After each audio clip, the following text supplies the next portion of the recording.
So yeah, we have Matt today. I'm going to ask him 2 questions about him, and then I'm going to hand him over the reins, and he's going to talk about some really neat, I think, helpful stuff that we we're talking about the other day. So the first thing I want to with Matt, what's really cool is last week we did like how to coach and lead neurodivergent agents, and I thought this was a really neat theme because Matt coaches coaches. He's a leadership coach with MAPS, and he does leadership coaches, team leaders, and then productivity coaches. We kind of did a trade. I did a call with a bunch of productivity coaches who are designed to get people into production. So this is going to be a neat call. So 2 questions for you, Matt, before I hand it over. First one is ADHD for you a disability, a superpower, both, and why? Well, I mean, I would say it certainly has elements of both, but I would say that my ADHD is a big reason why I am where I am. One of the awesome blessings that it's given me is I have a memory that is unlike a lot of other people that I know. If I hear something once or twice, I can conceptualize it, understand how it works, and be able to turn around and teach it back to people. That was massively helpful in productivity coaching, and frankly, massively helpful in real estate, being able to communicate with clients. So, I mean, it's got its drawbacks, right? Like I have no idea where my keys are right now. They're somewhere in this general space. So, it's got its good and its bad. Gotcha. Okay. So keys, like is it okay if I ask, Yeah. like what are some of your main, like, you lost your keys, right? It helps all of us feel less alone, myself too. So you lost your keys. Are there any kind of predominant, because you're very successful, and I'll hand it over for you to give your bio. Like, you've done a lot of great things. Are there any predominant traits with your ADHD that sometimes, like losing your keys or maybe aren't as much of the superpower? Anything that you would say is holding you back? Is that the question? Well, I mean, it's obviously not holding you back, but like losing your Yeah, keys, maybe it just holds you things to back. deal But with. yeah, just like, because I think here's why I'm asking. Like, Yeah. some people, I think, just think that it's once you get to a certain level, ADHD doesn't affect you. Like, you're fine now, and you don't have the symptoms anymore. And they think, well, how could this person with doing 4 or 5 million in GCI, or who's leading all these people, well, they must not have challenges. It's like, no, we still have them. We just get Very systems much. in place. So I guess that's why I'm asking. Is like, you still have ADHD, right? Yes, absolutely. And I would say that stepping into the role of productivity coach when I first started, I was constantly looking for the entrepreneurial way to do things, right? I had gotten through my life on just a natural BS level, believability scale, right? And it I found out very quickly that in order to do something big, in order to scale large, you cannot rely on your own natural talent. You have to rely on systems and processes. And I would say that my natural ADHD brain I would not be what you would consider a high C or a really organized person, but I think in systems and processes. And I think one of the reasons I do that is because it allows me to save my mental energy for things that I want to think about versus the day-to-day stuff. So in a way, it has lended me towards this system and processes way of thinking. So does that kind of answer your question, Tyler? Yeah, that's great. That's great. And then here's my last one, because I wanted to know this too, and then I'll hand it over to you. So like, now looking back at your younger self, right? Because you've been an entrepreneur and coaching for a while. What advice would you give your younger self around ADHD? And you can take that wherever you want to. Yeah, I'm glad that you said that. For me, I would say the biggest thing was finding ways to go with the flow of how my brain works versus going against it. And I would say that's one of the things that I really recognized being a productivity coach, is the way that we tend to teach people, not just in Keller Williams, but the way we tend to teach people in real estate is kind of backwards. I think about when I was in the productivity coaching role before I really understood more psychology and specifically ADHD. before I did that, I kind of, whatever I felt like teaching to in the moment is kind of what I taught, or what I coached on, what I spoke to. And I've recognized over the course of my career that there are patterns. And I would say that's another thing that my ADHD brain has helped me with, is recognizing patterns.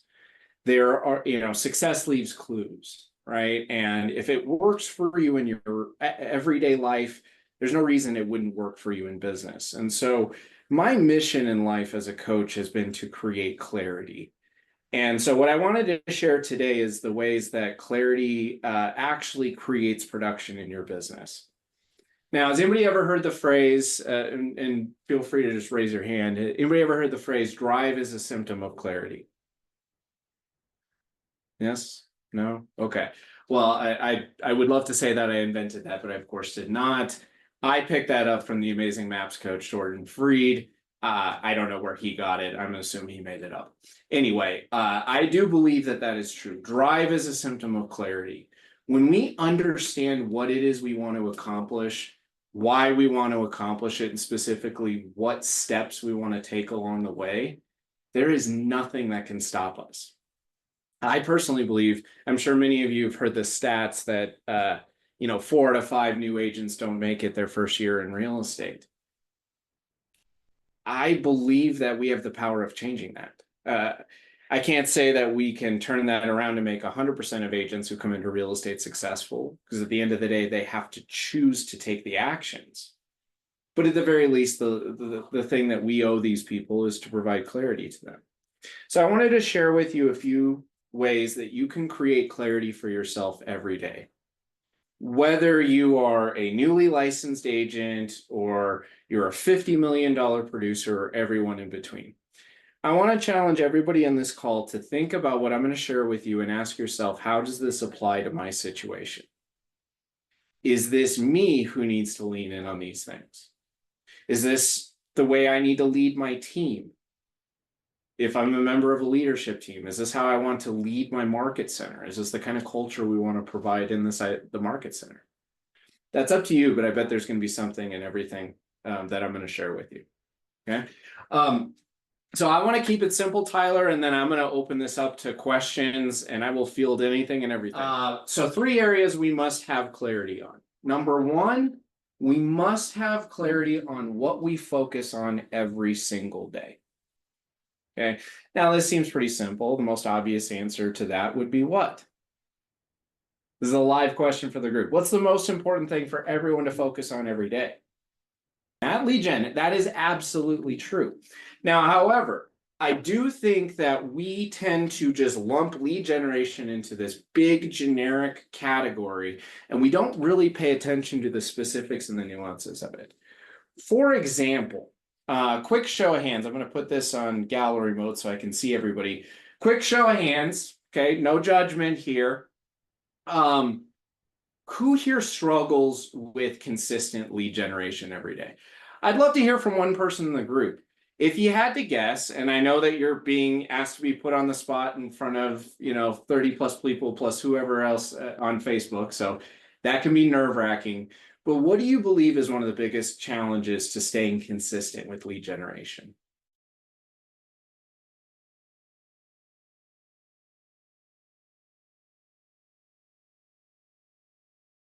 I get that. I totally understand that. Controlling distractions is obviously one of the major issues for us. And I would also argue for many of us, thank you for the hands. I'm going to come back to you here in a little bit. But I would argue that for many of us, one of the biggest challenges to creating consistency is that we focus on the wrong thing. Okay.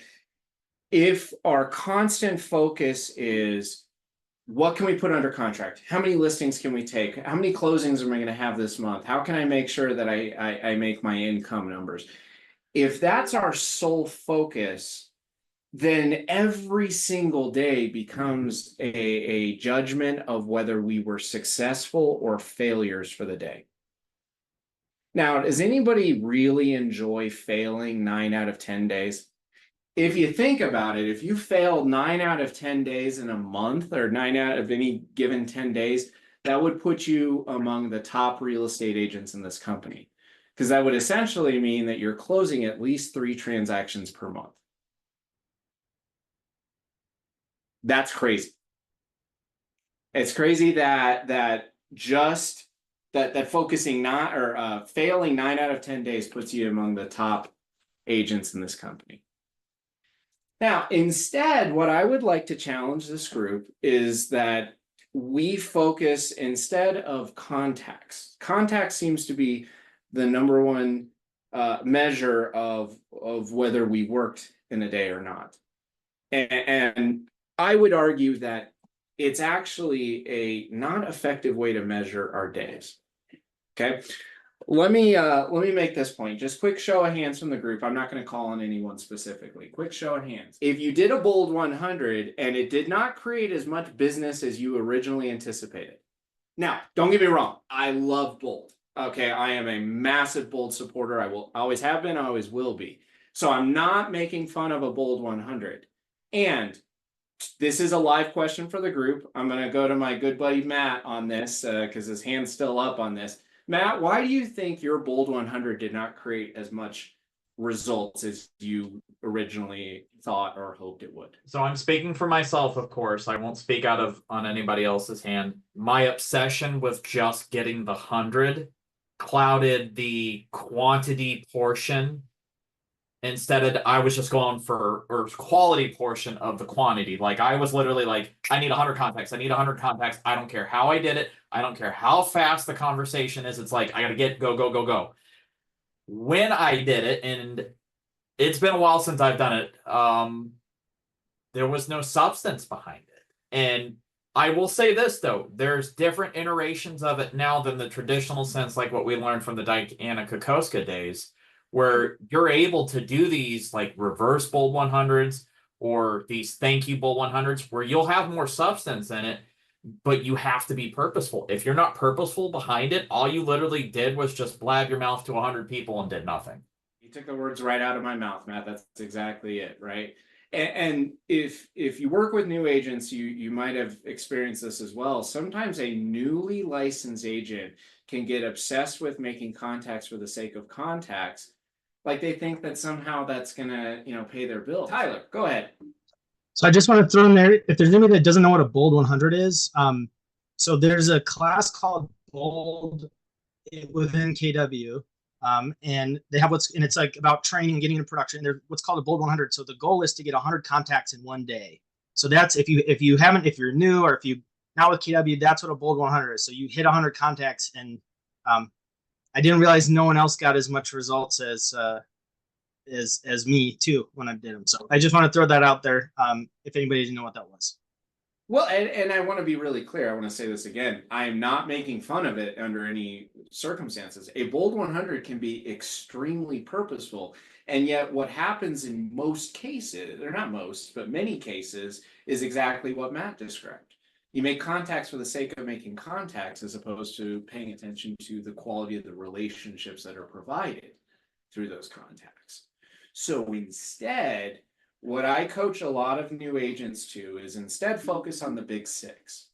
Okay, the big 6 are this: appointments, agreements, under contracts, closings, number of names you add to your pipeline, and number of names that you add to your database.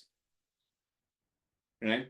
Now, my argument has been this, and I've gotten into some debates with MAPS coaches before, colleagues that I respect, of course, and they have a difference of opinion. We have to focus on contacts. We have to focus on contacts.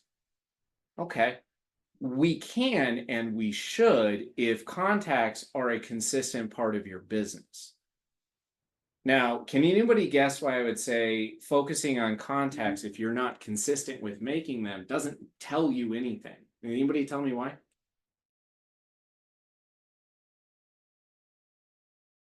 That's exactly it, right?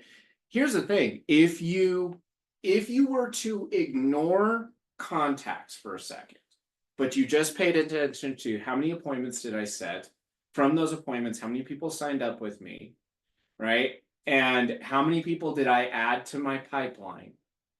And how many people did I add to my database? If we know those numbers, is there anything, and this is a live question for the group, is there anything that context tells you that none of those other pieces of information do tell you? Don't get me wrong, when you're consistent with your conversations, then focusing on the number of conversations, that does tell you a lot. That does give you, conversion ratios, and that can give you indications on changes in the market.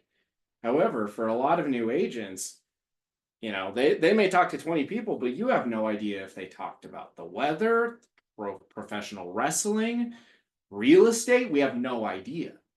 Okay. So focusing on the big six. So what we focus on every day, that's the first thing. The second thing that we must have clarity on every single day is what we do. What are the actions? What are the activities that we're going to take? We know how many appointments we need to go on based off of our economic model. We'll know how many pipeline contacts we need to have. Oh, and I didn't share this number earlier. I apologize. I don't know if everybody knows this, but I kind of have ADHD. So just hang with me. I am going to jump around a little bit today. That's supposed to be a joke. Anyway, so as far as the pipeline goes, write this down, 10-1. For every one closing you want to have, you should have 10 names in your pipeline. Now, your pipeline can range from everybody from somebody who needs to sell their house yesterday because they're supposed to be in Atlanta in 2 weeks and they don't want to carry 2 house notes, all the way to the person who happened to sign up for your lovely website and put their contact information in, and you have no idea where they are in the spectrum, in the process.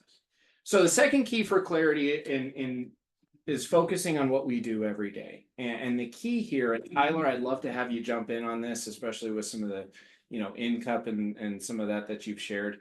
But the first thing I want to encourage everyone to do is seek joy in lead generation. Is there anybody who just inherently loves lead generating above all else? Okay. Tyler, don't raise your hand like that. Come on. No, seriously, because I thought it was really fun. And when you help people, I mean, that's your main thing. I mean, I think with ADHD, a lot of us are really philanthropic and have high empathy. And when you figure out a way to do it where you're really like checking on people and making their day and it doesn't feel like work, that's like, it feels really good. And then you feel amazing after. So maybe not more than everything. And like, it feels like you didn't brush your teeth if you don't lead gen that day. Absolutely. I was just picking on you a little bit, Tyler, but I love that you said that, because that's the point. You want to look for the lead generation strategies that excite you. Look for the lead generation strategies that go with your natural tendencies versus against. If you don't enjoy calling people in your off time, please don't pick a cold calling strategy as your number one lead generation source, right?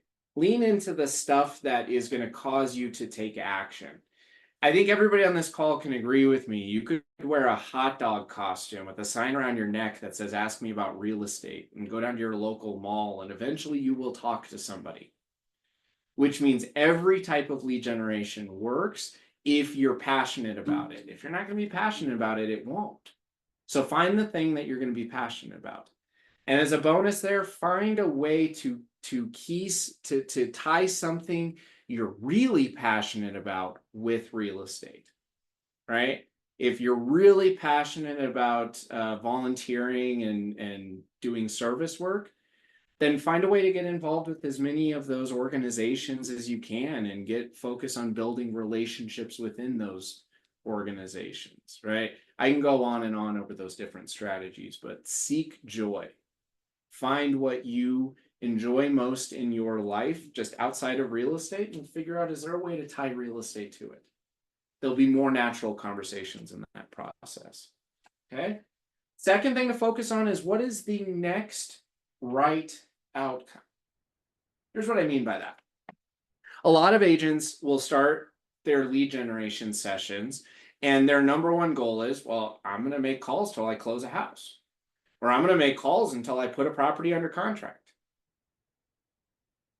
Does that actually make sense? If you think about the sequence of events Is there anybody who has made one phone call and put a property under contract as a result, assuming they're not an investor who's willing to buy it sight unseen? Has anybody ever done that? Okay. Yet our outcome expectations are higher than the next logical step.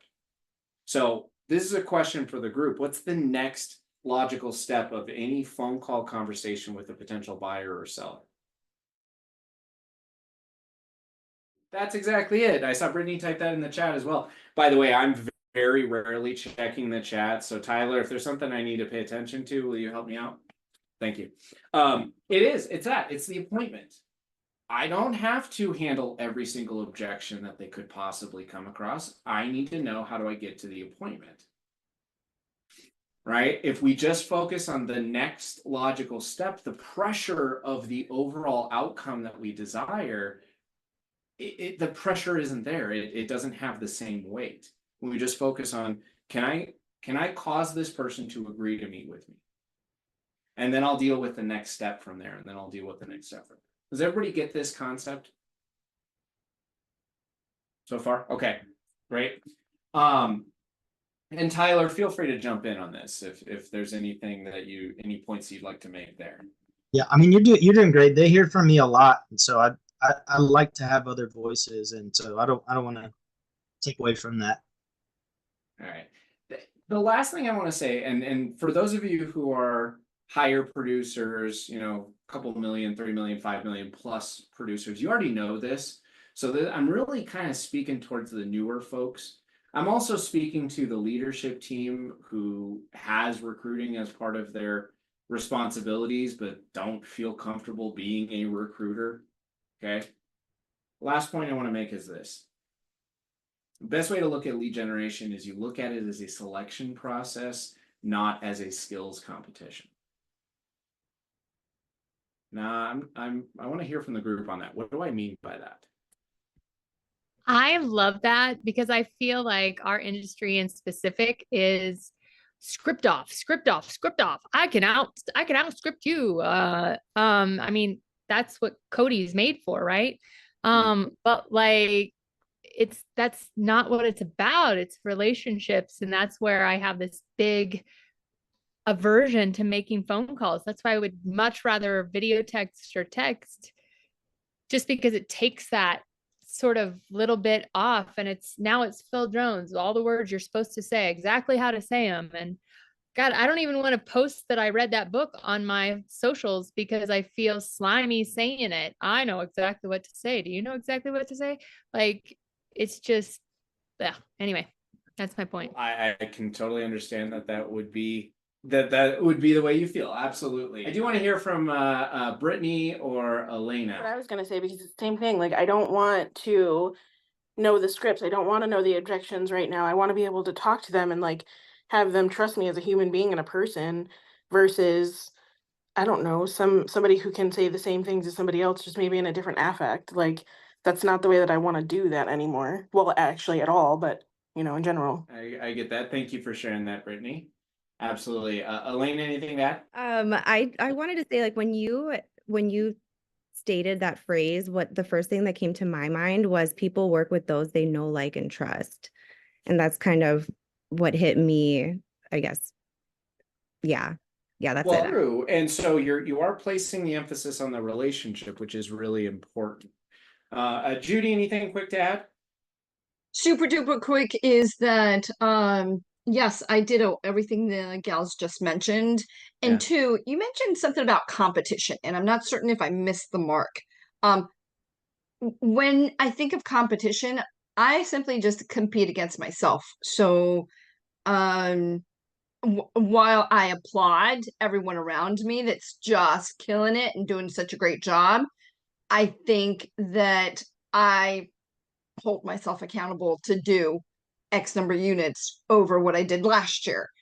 So I don't know if I missed the mark on when you mentioned competition, but that's my take on that. Well, I think you're right. I mean, because the competition isn't necessarily with other people, the competition is with yourself, right? The point I wanted to make here, though, is that if we look at lead generation as a pass-fail activity, right? I'm either good enough to convince this person to meet with me or I'm not. Again, that's massive pressure, and that's also massive failure. And anybody who's ever played baseball before knows that you have to fail 7 out of 10 times in order to make it to the Hall of Fame. Real estate's the same way, right? So let me ask another question of the group. Just show of hands, I'm not going to call on anyone specifically. Have you ever got done with like a listing presentation or a buyer presentation, meeting with a potential client, didn't go well, you didn't sign them, and then you immediately launched into all of the doubt and I'm not fill in the blank, or I'm too fill in the blank? Has anybody ever turned it into an identity statement or a value statement after that? Okay, you know what? I want to tell this group, breathe, and it's okay. And it's all natural to feel that way. And if you think about it, lead generation is really just a matter of finding the person who has that need in the moment that they have that need. Okay, I'll tell you a quick story. I have a 5-year-old daughter, and she is obsessed with the beach. And so last time we went to the beach, she and I were walking on the sand, and we would look for seashells because she's obsessed with seashells. And I was thinking about it as I was watching her picking up seashells on the beach. She wasn't upset if she found a broken seashell. You know, she didn't beat herself up because she couldn't find the shiny one that she wanted. She instead looked at it as an opportunity to find a seashell. If she liked it, she would put it in her bag. If she didn't like it, I taught her to grab the shell, throw it back in the ocean, and say, "Give me another one, please." And so she does that. She throws it in the ocean. She asks for another one. And I thought it was a really great example of lead generation, because it's not a pass-fail competition. It is not either you had your dialogues perfect or you failed. It's, did you cross the person who has a need for what you offer in the moment they need it? And did you connect with them on a relationship level that caused them to trust you with that need? That's not the best scripts or dialogues. That's not the shiniest, fastest car. It's, did you cross paths with the right person at the right moment? Same is true of recruiting. Same is true of lead generation. So if you didn't make enough calls to set your appointment, that just means you didn't happen to cross paths with the person who's in need of what you have to offer. That's a lot less pressure. That's what we do every day. And then the last thing that we need to have clarity on is why we are doing it. Okay. And I think that too many people have a goal of income or of units or of volume or whatever that is. Just out of curiosity, anybody paying their mortgage because they hit their volume goal? Specifically because of the volume. Is anybody hitting that? What causes us to be able to pay our mortgage? Profit's even better, right? Production leads to profit.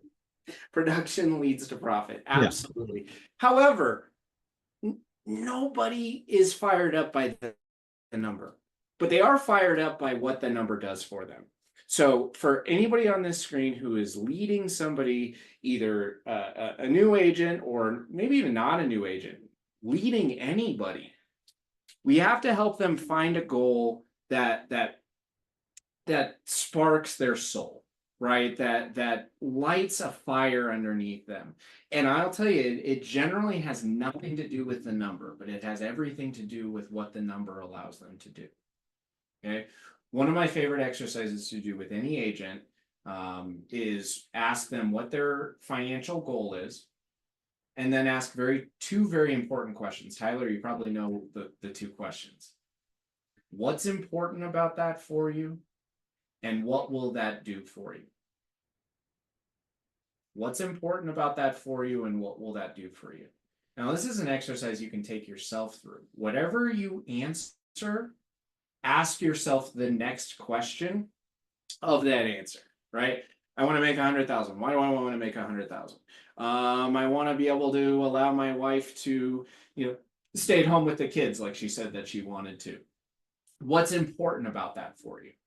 Well, it will allow us to have a tighter knit family. We don't have to worry about, daycare or anything like that. What will that do for you? See, you go down you peel the layers back on what that does. So when you're having a conversation with an agent, it's not about, hey, did you, did you set your 3 appointments you needed this week because your economic model said that's what you needed? Okay. That may fire somebody up, probably not. However, if you ask them, hey, did we get closer to allowing your spouse to be the stay-at-home mom that she's always wanted to be? Now that's a different story.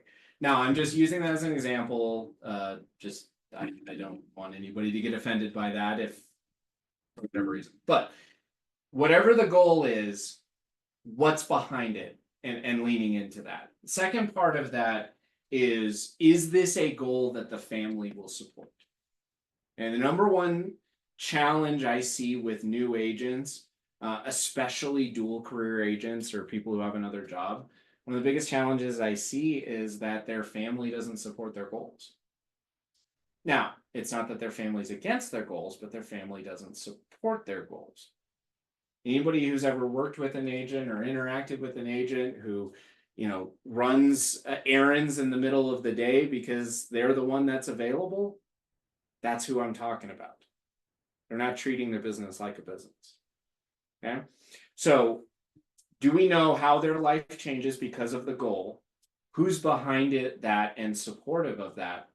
And then the last quick point I want to make, and then Tyler, I'm going to open it up to questions, is what is the purpose beyond profit? Okay. Every agent, in my opinion, needs to have a purpose beyond profit. Right? Money is good for the good that it will do. And so what is the good that we want to do? And frankly, it could be, completely altruistic in terms of, I donate all my money to charity, or maybe it's, hey, I want to make sure that my grandkids have an opportunity to go to college because none of my kids had that opportunity, right?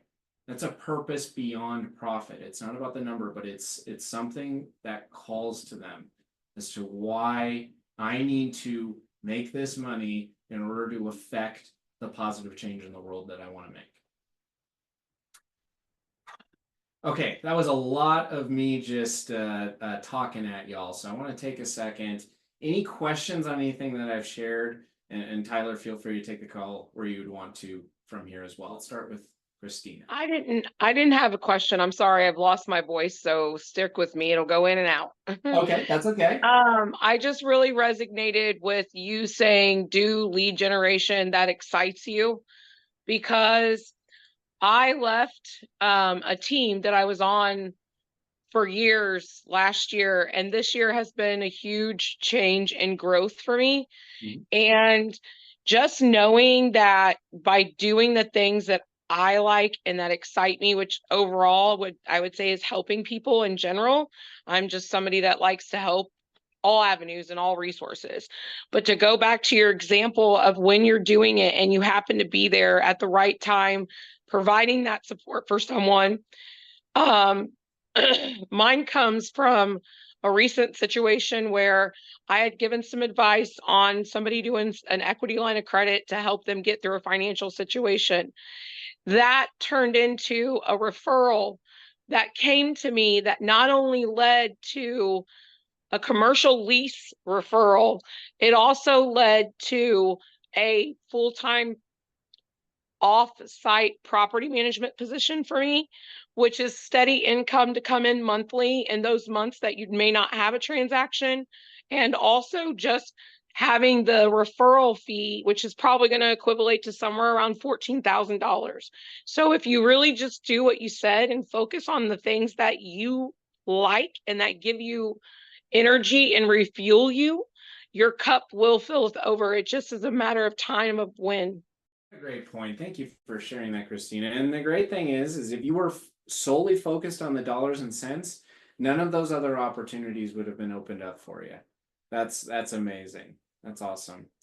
And yeah, it's exactly like you just said, focus on what sparks your joy, because then lead generation is really just having conversations with people you like about things you like. Houses. Tyler, this is your call. You don't need to raise your hand. Well, I have questions. I don't want to, I want to give everybody a chance. And so this will give anybody a chance to kind of come up with their question. So you talk about lead gen that sparks joy. What kind of lead generation have you done in your career first? And then also, what have you seen that gives people joy? You know, for me, I started my career. When I first started my career, I thought that the way to be successful was to hit the phones and stay on the phones morning till night. And as I reflect back on my career, it's both a blessing and a curse that I had that mentality, because I think if I had actually thought about things in the way that I needed to, in terms of, lead follow-up is way more important than lead generation. And I didn't get that early on in my career. And so I was constantly chasing the the low-hanging fruit. And I literally burned myself out of sales to the point where I don't even like really helping, friends and family. I mean, of course I do, but I don't want a full sales focus because of how much I burned myself out. So in terms of finding lead generation strategies that work, I think that it's as important to incorporate hobbies and focuses of interest, as well as I think of lead generation strategies that fit with our overall communication comfort, right? Like, for somebody who just doesn't really like the phones, I would never suggest the phones. I would suggest text messages, and I would suggest Facebook direct messages, and I would focus on, anything that can help create a face-to-face meeting. At the end of the day, a text message or a Facebook message can only take you so far in the relationship spectrum. Your own personality, your own words you say, and the way you are around people, that's what's going to ultimately take it the rest of the way. But finding ways to start those conversations that are interesting. Did that kind of answer that question, Tyler, or you want me to go into more detail on any of that? Yeah, well, I'd like to leave. Yeah, no, that was great. That was great. Yeah. Well, I will tell you one of my favorite stories of an agent that I worked with who really leaned into this concept. One of my best clients to this day, his name was Ryan. His whole strategy, he hated lead generation, worked in corporate America for like 30 years and did not want to do anything that felt like an office cubicle structure. So what worked for him is he cultivated his database in the morning and basically earned the right to do his lead generation in the afternoon, which is he would go play golf. He would just be an individual person, and he'd go get set up with some foursome, and he would always get a piece of business out of that. And he got to play golf 3 days a week. He said, I'm literally living better than if I was retired. So I thought that was a really cool example of leaning into your hobbies and your strengths. What's some of the like most out there real estate lead generation you've heard of? The not boring. I did hear of somebody with OnlyFans, but I'm just going to leave that right there. I've heard that too. There's more than one. Yeah. That amazed me. I kind of heard that. I was like, well, I'm gonna set that aside because that's not a future for me. I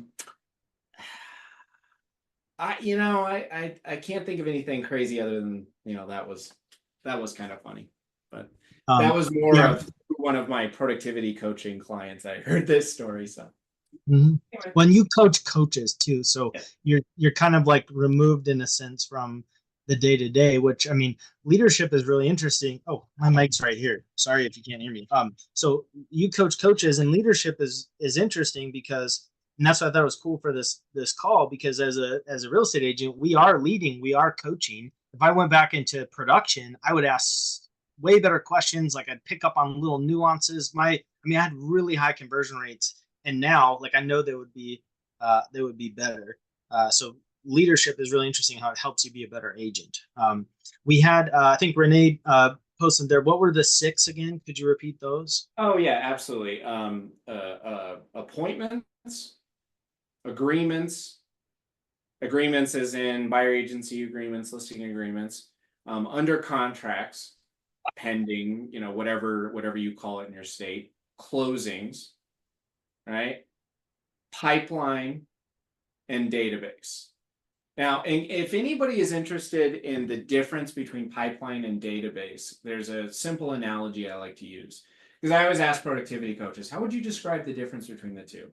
And they always get into really technical jargon. Oh, well, somebody you've had a contact with and somebody that you put into your cultivate section in command, and it's, oh, no. Here's my favorite analogy, okay? Imagine everybody you've ever had a relationship with is sitting in a stadium. Now, when I say relationship, I mean, past roommates, you went to college with them, previous coworkers. Hopefully you haven't had enough relationships to fill a stadium. So I don't mean it like that. But imagine everybody you've ever met is sitting in a stadium, okay? That's your that's your database. Now imagine you get on a PA system and you say everybody who's ever who has an interest in buying a home, selling a home, or investing in real estate in the next 18 months, please stand up. Everybody standing up, that's your pipeline. Okay, so your database is your pipeline, or your pipeline lives in your database, but your database is not your pipeline. Make sense?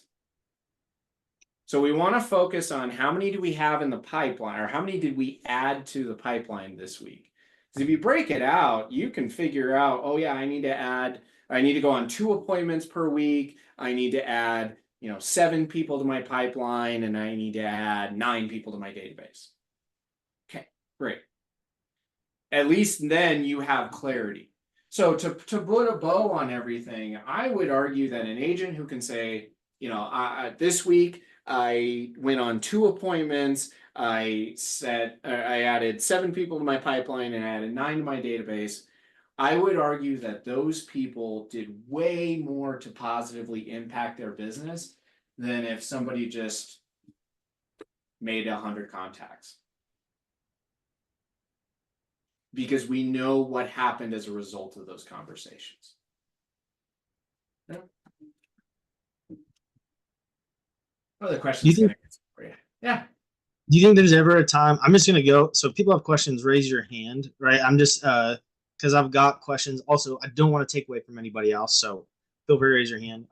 So from when because we hear contacts, right? And that's been kind of like a breath of my video went a breath of fresh air, I think, to some people, because especially with ADHD, it's like, where'd my piece of paper go that I was tracking it? Oh, I forgot to do this. Wait, I was in the moment. I got hyper focused. That kind of stuff. And so for a lot of people, that can kind of free up needing to do this stuff that might take more bandwidth. So is there any time you would recommend tracking contacts, or would you just say throw that out and focus on the big 6? No, I think as soon as you can count on consistency with contacts and conversations in your business, at that point, it makes a lot of sense to track them, because there is information you can gather from every number in your business. However, if you're very inconsistent about lead generation, like for example, a newly licensed agent, somebody who got their license like last week, their number of contacts they made tells me nothing other than they made an effort in their business. And frankly, I don't care if they made an effort in their business. I care that they're making the right efforts.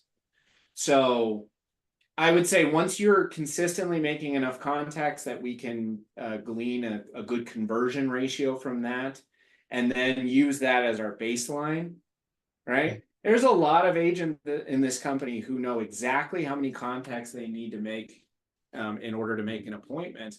And I applaud them because that's amazing, because then if they can tell if their average number of contacts goes up, hey, something's shifting in the market. I'm all for that. But a newly licensed agent who spends 20 minutes on the phone with somebody and you ask them at the end of that phone call, did you set an appointment or did you, add them to your pipeline or anything? And they say, no, we didn't talk about real estate. Well, that doesn't tell me much. So for anyone, because the theme was like what to focus on daily and weekly, right?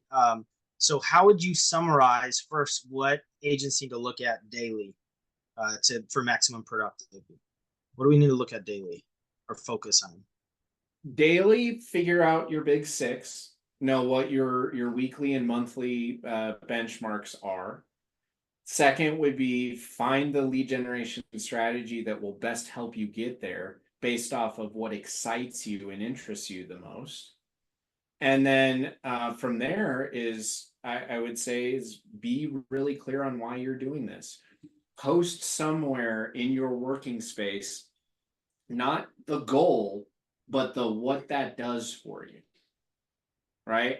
If your goal is to do 100,000 because you want to go buy a brand new boat and have a summer of fun with your family, don't put 100,000 or even the boat, right? To create a vision in your mind. I'm a big believer in journaling and things like that. Describe you and your family being out on that boat and what you'll see and experience, and make the vision come to life, right? And rely on a coach. Have a coach help you, hold you accountable there, right? A coach's job is to link people's decisions to their vision, right? Their vision is what they want to accomplish in 12 months, 5 years, 20 years. It doesn't matter, whatever their vision is. Every single decision they make will either move them one step closer or one step further away from that goal, right? And that's been kind of a mantra for me as well, is does this decision move me closer to my goal or does it move me further away? When you decide, I don't feel like lead generating today, I'm tired, or I watched the college football game over the weekend and I'm still all full of hot wings and everything else, and I don't feel like getting up and lead generating. Well, I move myself further away from my goal by making that decision. That's neat. I mean, that's kind of well, two things I think. Because what I'm hearing too, it's simple. Because as an agent, it's like, oh my gosh, what do I focus on? I want to hit my goals. It's really overwhelming. So what I heard from you was like, just know your six, what you need to hit, and why you're doing it, and basically the rest is going to fall in place. Is that what you're saying? Just keep it simple. In fact, I would say that focusing on the big six gives you an opportunity to give yourself permission to not focus in real estate, right? If you hit your big six, you hit the number of appointments and database and pipeline, you hit those numbers, you've just given yourself guilt-free permission to go do whatever you want, right? Like for me, when I was focusing in sales full time before I became a coach, I didn't focus on the big six. I just focused on appointments. But for me, it was appointments. If I set one appointment every day and I don't have any days in the past where I didn't set an appointment, then I'm in good shape. So I used to lead generate to set my one appointment, and that would give me permission to go play golf or go watch a movie or just go home and relax, because I paced my business in a way that I can count on it moving forward. Does that make sense? Mm-hmm. If you've ever felt like I don't know when to turn it off, or I don't know when enough is enough, I want to encourage you, focus on the big six, set your benchmark, and everything else falls into place. Well, I think that's the other thing is a lot of times we can be perfectionists or people pleasers and all kinds of stuff. And it's like never enough. I don't know if anybody else has felt like that. It's like you kind of, well, I mean, you guys know, I mean, I co-ran a team, we were 86 in the world and it wasn't enough. And I was on stage with Gary and Jay and like 14,000 people at Family Reunion. And I walked off stage and I was like, oh my gosh, like this didn't fill it. That was I thought I'm literally on stage with Gary and Jay, right? And I'm talking and we're in the top, and it's like, it hasn't changed. it was just like underwhelming, I guess, because all of a sudden it's over. And then you're back to this like it's not enough thing. And I think that can show up in a lot of ways if you don't keep it in check, where you do work really hard and you work efficiently, and then it's 3 o'clock and you still don't let yourself clock out and take a break. Or you hit, I don't know if you've had that, you hit your goals and it's like, well, still more bandwidth. Let me go for more, because hitting it's not good enough, versus saying, hey, like I did it and now I'm going to shut down and go do things that fulfill me. And I know mine was stemming from this like place of not feeling good enough. Like I was kind of overcompensating, and that's why I just kept pushing for the numbers. And once you like figure out how to fill that without needing external things, which I mean, I don't know if anybody masters that. I wouldn't say master it, but it's very different. Once you know how to fill that, your relationship with your business changes. So you're not, what I would say, like codependent on the business to define your identity. It's you're, instead of desperately working because you need it to feel okay, you're working because you enjoy it and you want to help people. And not that you don't help people if you're still trying to be enough, but it's just it's shifting from like going away from pain and, oh, I don't want to be enough, to going towards joy, which is, oh my gosh, this is cool. I want to get a boat for my family. I want to feel really good about it. I don't want to work for the rest of my life every day. And I want to help people out. So yeah. I think that resonates for sure. Yeah, absolutely. Absolutely. And I will say this just real quick. I know we're coming up on our time. But one of the best things that you can do for yourself as an agent is to do the work, the mental work it takes to remove identity from your results. Okay. You are not your performance. The two most powerful and most dangerous words in the English language are I am. Because whatever comes after I am is your identity. And if you're going to pick your identity, you might as well pick a good one. Right? And so if we focus on lead generation strategies that fill us up, that spark our joy, then it's not I'm a success, I'm a failure because I set this appointment or I didn't set this appointment. It's, hey, let's go to the fishing hole. Let's see what's there today. You know what I mean? Like that's, if we can treat lead generation as, I'm going to throw a cast. Hopefully a fish thinks my lure is tasty. And if not, I'm going to go cast again. There's a lot of power in that versus I didn't convert this appointment because I'm not enough. Yeah, that's a great one too for the call. Like your worth and your identity is not a reflection of your business. There are incredible, amazing people that don't do a lot of business, and then there are some people that don't have integrity, and I probably would not want to hang out with, that have like crazy amount of sales.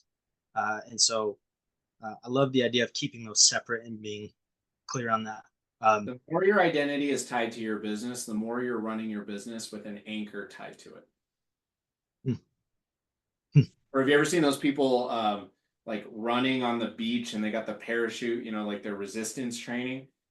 That parachute is that identity that you're tying to your business. Right?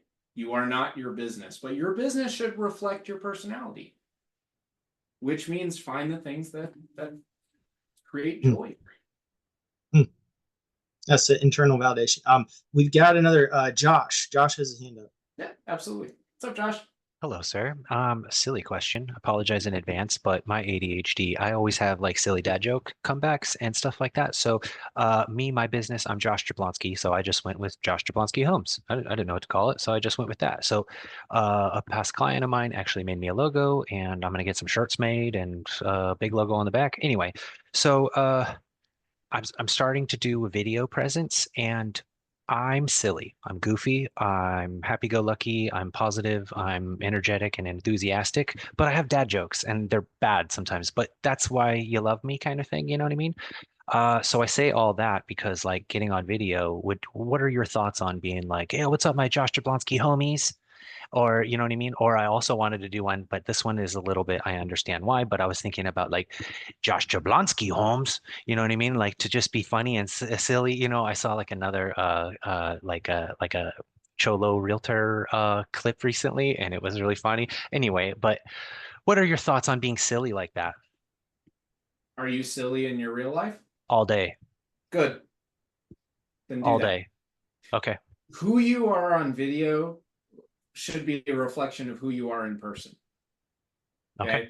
It should feel exactly the same, right? One of the reasons comedians become successful is because they put on this persona that this is who they are in real life, right? And you can tell when a comedian's not being authentic when you're watching them and you're like, okay, that didn't happen last week. Come on, right? Your lead generation videos and your presence on social media, it should be a reflection of who you are as a person. If you would feel embarrassed showing your best friend that video, then it's probably not a reflection of who you are. But if your best friend who knows who you are as a person sees the video and says, I love it, that's exactly who you are, then you're doing the right thing. It's a great question. I know we're close to time here. I would say, like, as a coach, because you and I have been coaches both for about 7 years, I think, right?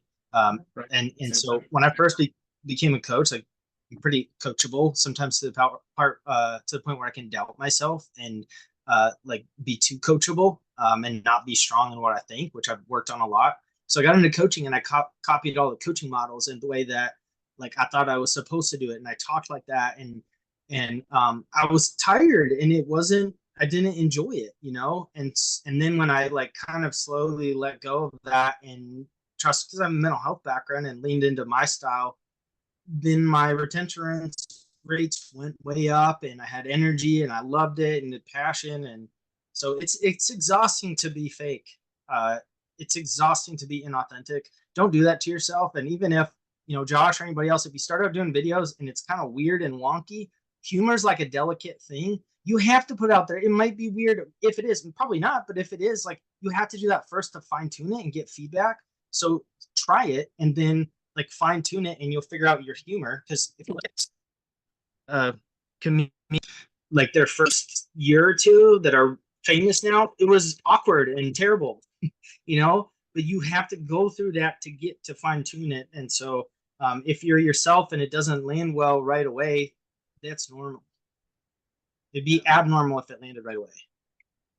The world doesn't need another realtor. The world needs Josh, who happens to sell real estate. The world needs Matt, who happens to sell real estate, right?